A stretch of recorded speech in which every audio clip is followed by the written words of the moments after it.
Easy and simple beans fry. దీనికి ఒక పావు కిలో బీన్స్ బాగా శుభ్రం చేసుకుని ఈ విధంగా ముక్కలు మనం కట్ చేసుకోవాలి. మరీ చిన్నవిగా కాదు, మరీ పెద్దవిగా కాకుండా ఇలా పొడవుగా కట్ చేసుకోవాలి. 3 స్పూన్లు పల్లీలు,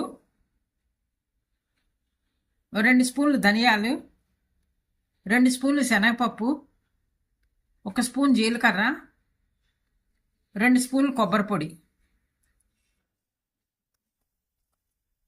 ఇలా కట్ చేసుకున్న బీన్స్ ముందరగా హాఫ్ బాయిల్ చేసుకోవాలి. కొద్దిగా తగినన్ని నీళ్లు పోసుకుని చేసుకోవాలి వీటిని. బీన్స్ ముక్కలు ఉడికేలోగా ఒక ప్యాన్ మీద ఇంకో ప్యాన్ పెట్టుకుని 2 స్పూన్లు డ్రైగానే వేయించుకోవాలి. 2 స్పూన్లు పల్లీలు, అదేవిధంగా 2 స్పూన్లు ధనియాలు,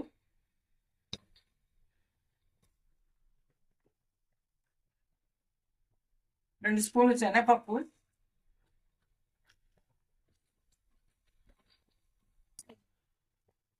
1 స్పూన్ జీలకర్ర,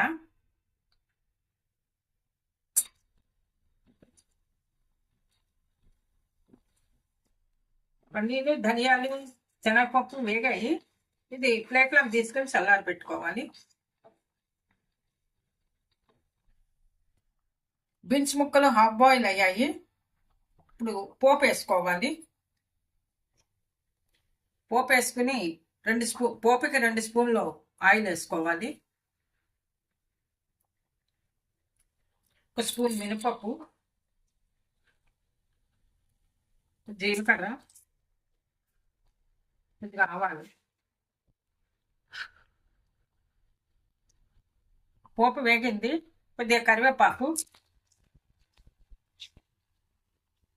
ముందరగా ఉడికించుకున్న బీన్స్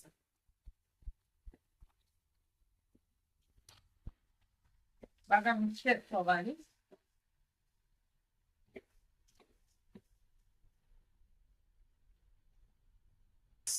తగినంత ఉప్పు,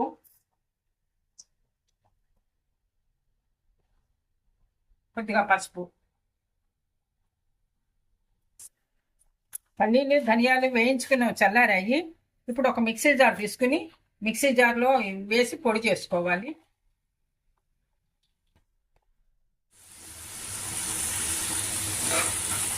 బీన్స్ ముక్కలు ఫ్రై అయ్యాయి.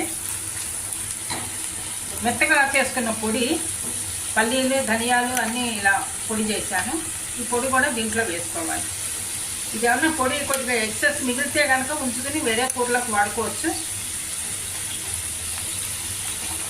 దీంట్లో నేను ఒక 3 స్పూన్లు వేస్తున్నానండి. తీసుకున్న కొబ్బరి పొడి, ఇది ఎండు కొబ్బరి.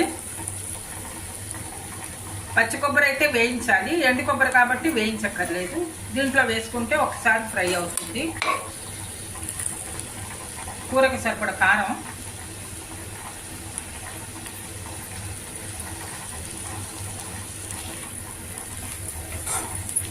బాగా మిక్స్ చేసుకోవాలి. ఇవన్నీ ఫ్రై అవ్వాలి కదా, అందుకని ఇలా వేయించుకోవాలి. ఎంతో సింపుల్గా చేసేసుకోవచ్చు ఈజీగా ఈ కూరని.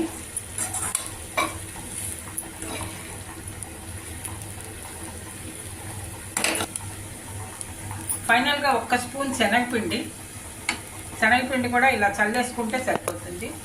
కొద్దిగా ఫ్రై చేసుకోవాలి. ఇది కూడాను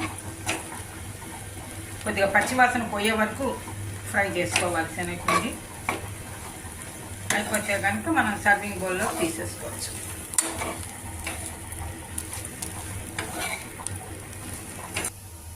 బీన్స్ ఫ్రై రెడీ అయింది. సర్వింగ్ బౌల్లోకి తీసేయాలి. బీన్స్ ఫ్రై వేడివేడి రైస్లోకి సర్వ్ చేసుకోవచ్చు. ఇది చాలా టేస్టీగా ఉంటుంది. మీరు కూడా ట్రై చేసి చూడండి. ఈ వీడియో నచ్చితే లైక్ చేయండి, షేర్ చేయండి, సబ్స్క్రైబ్ చేయండి. Thank you for watching.